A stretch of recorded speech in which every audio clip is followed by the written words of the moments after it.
Melvin Morris has always hung the American flag outside of his Florida home, a way of telling passersby of his patriotism.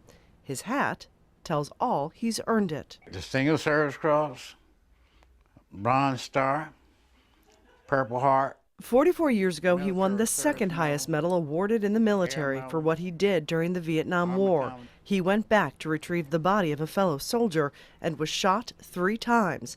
The reason he was denied the highest award, President Barack Obama called him personally to tell him it was racism. He said, I want to apologize to you that you should have received a Medal of Honor 44 years ago, and I'm presenting you with the Congressional Medal of Honor. And I dropped down on my knees, right?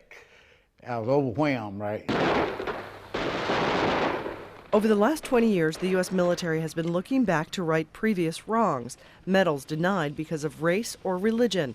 But the researchers behind the studies are quick to point out it was actually the U.S. military that was the first to tackle racial integration in the United States. I think if you look at the American Armed Forces, you would find less racial discrimination than probably any other set of institutions. But there is still a big disparity in the racial makeup of the highest ranks of the military. Only 9% of the top generals and admirals are minorities, but they make up 35% of the lowest ranks.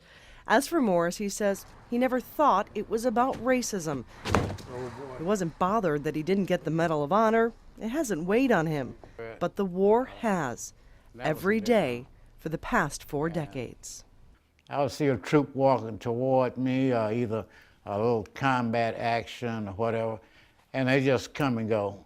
You catch yourself just in a daze for a little bit. But it's all the time. It will never go away, never. Staff Sergeant Morris's extraordinary heroism and as Morris puts his uniform back on and a president hangs America's highest honor around his neck, his message for those watching will not be to remember racism of the past, but to look to the future and consider how we should help all of those caught up in wars being fought now. He has never forgotten the horrors of war, and neither will they, regardless of the medals they wear. Culhane, Al Jazeera, Washington.